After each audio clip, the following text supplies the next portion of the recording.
Herkese merhaba arkadaşlar. Yeni bir ürün inceleme videosuyla birlikteyiz. Bu videomuzda sizlerle birlikte bir mini elektrik süpürgesi inceleyeceğiz arkadaşlar. Zaten kutunun üzerinde de gözüküyor.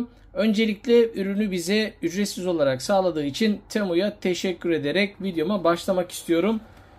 Ürün modeli burada yazıyor arkadaşlar. Hemen hızlıca kutuyu açacağım. Kutu içeriği bu şekilde.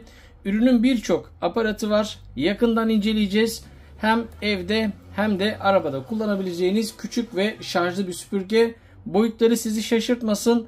Gerçekten boyutlarına göre oldukça güzel vakum gücüne sahip bir süpürge. Tabii ki ürünü size anlatabilmem için öncesinde küçük bir teste tabi tutmam lazım ve yaptığım bu testlerde gerçekten güzel bir vakum gücü olduğunu gördüm. Aynı zamanda bu ürünümüz bir mini kompresör olarak da çalışabiliyor arkadaşlar. Yani şişirebileceğiniz işte deniz yatağı olur, top olur, bu tarz malzemelerinizi de bu ürünü kullanarak şişirebiliyorsunuz. Yine bir üfleyici olarak da kullanabiliyorsunuz arkadaşlar. Sözü fazla uzatmadan bütün bileşenleri masanın üzerine alacağım ve ürünü birlikte yakından incelemeye başlıyoruz. Oldukça bol miktarda bileşenle geliyor arkadaşlar. Tam set olarak aldığınızda ürüne ait bilgileri videonun açıklamalar kısmında yine sabitlenmiş yorumlarda bulabilirsiniz. Ürün hem kompresör hem de elektrik süpürgesi olarak çalışabildiğinden hem kompresör olarak kullanmanız için hem de süpürge olarak kullanmanız için oldukça bol miktarda bileşenle geliyor ve içerisinden bir adet yedek filtre de çıkıyor arkadaşlar. Fiziki olarak incelediğimizde ürünümüz bu şekilde. Bu kısmından toz haznesine erişiyoruz arkadaşlar. Burada bir toz haznesi var. Yine burada filtresi var. Ve toplanan tozların tekrar düşmemesi için içerisinde bir kapak mekanizması var arkadaşlar. Ürünümüz fırçasız bir motora sahip. Bunu da yine inceleyeceğiz. Bu şekilde bu hazneyi yerine oturtarak arkadaşlar kullanabiliyorsunuz. Ürünü almak isteyenler için şu an indirim kodunu görüyorsunuz. Daha önce Temu'dan alışveriş yapmadıysanız ürünü indirimli bir şekilde alabilirsiniz. Yine sizler için kare kodu paylaştım. Ayrıca videonun açıklamalar kısmında ve sabitlenmiş yorumlarda ürünlere ait bağlantıları bulabilirsiniz. Alt kısımda bulunan Type-C girişi üzerinden şarj işlemini başlatabilirsiniz. Şarj işlemi başladığında kırmızı olarak yanıyor ve işlem tamamlandığında ise bu rengin yeşile döndüğünü görebilirsiniz arkadaşlar. Ürünümüz bu şekilde. Yine ürüne ait teknik bilgiler bu kısımda yer alıyor. Çalıştırmak için bu butonu 3 saniye basılı tutuyorsunuz arkadaşlar. 3 farklı devir kademesi var. Her bastığınızda bir üst devre geçiyor. Oldukça sesimin iyi duyulması için kapatıyorum arkadaşlar. Oldukça iyi bir vakum gücüne sahip.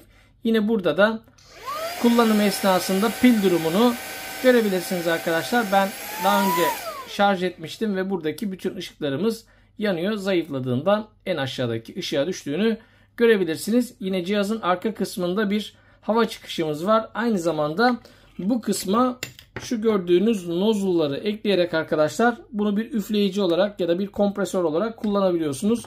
Şöyle gösterelim onu da. Oldukça güçlü bir şekilde üflüyor.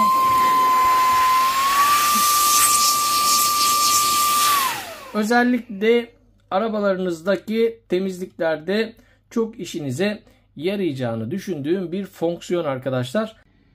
Sizin de bildiğiniz gibi kanalımdaki ürünleri incelerken eğer içini açabiliyorsam iç kısmını da sizlerle paylaşmaya çalışıyorum arkadaşlar. Süpürgeyi toplam 6 adet vida bir arada tutuyor. Şurada vidaları görebilirsiniz. Ve arka kısımda bulunan kapağı çıkarttığınızda kolayca içi açılıyor arkadaşlar. Hemen alt kısmından başlamak istiyorum. Burada sisteme ait bir şarj kontrol ünitesi yer alıyor. Buradaki şarj kontrol üzerinden pillerimizi şarj edebiliyoruz arkadaşlar. Şöyle yakından göstereyim. Burası pil şarjı için gerekli olan birim. Yine şarj olduğundaki bildirimleri yapan ışıklarımızdan burada yer alıyor. Burada şarj modülümüz yer alıyor.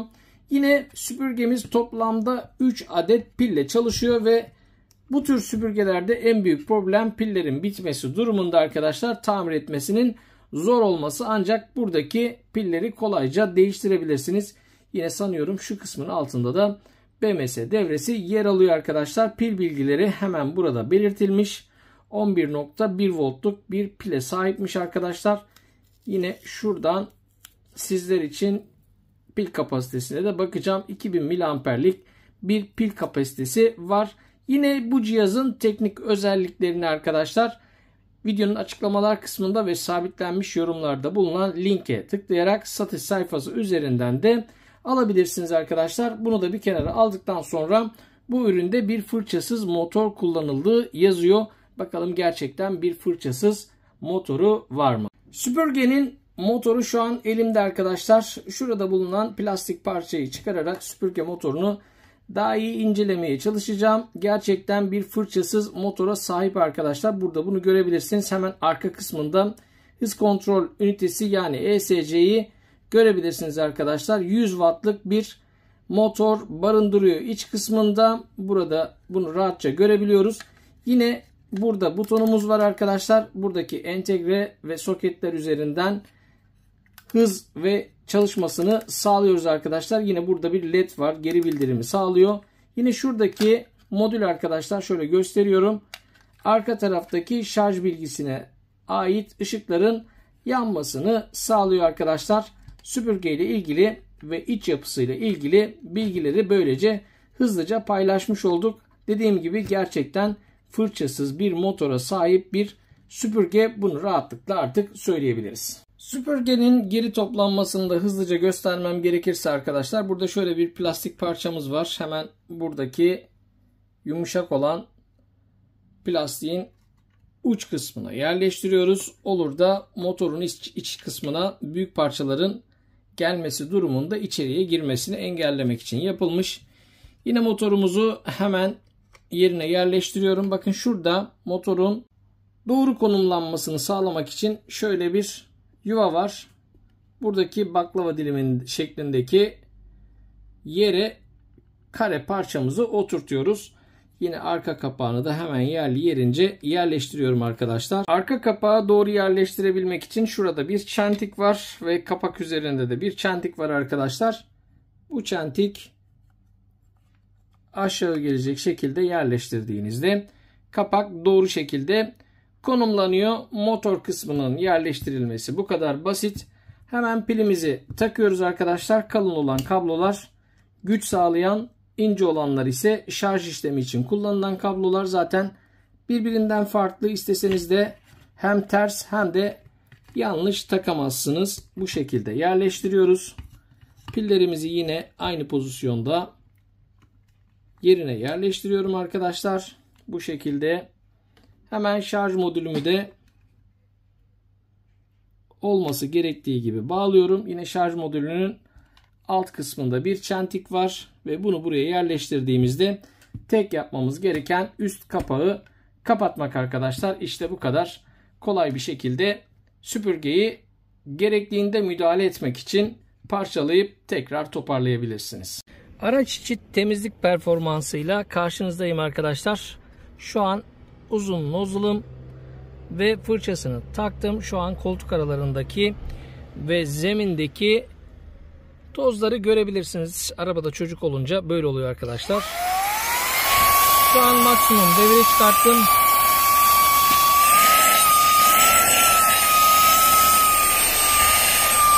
Gayet güzel bir şekilde bu ara noktaları temizlediğini söyleyebilirim.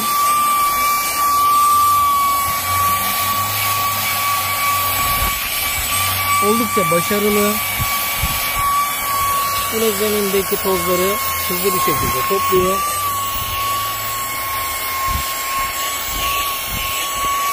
Döşemede bulunan toz parçaları yine koltukta bulunan tozları başarılı bir şekilde alıyor arkadaşlar.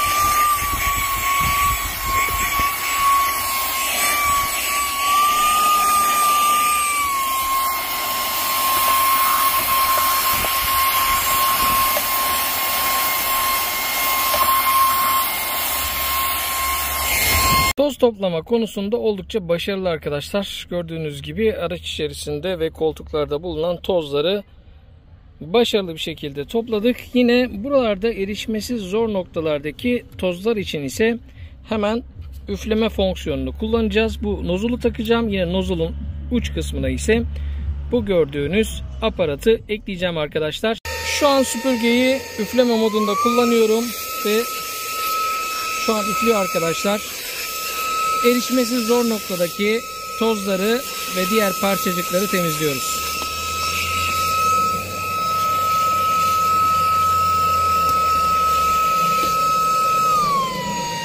Böylece bir inceleme videomuzu da birlikte tamamladık. Açıklamalar kısmında ve sabitlenmiş yorumlarda ürüne ait bağlantıları bulabilirsiniz. Ürünü bize gönderdiği için Temu'ya teşekkür ederek videoyu bu noktada sonlandırıyorum arkadaşlar. Bir sonraki projemiz ve inceleme videomuzda görüşünceye değin şimdilik hoşçakalın.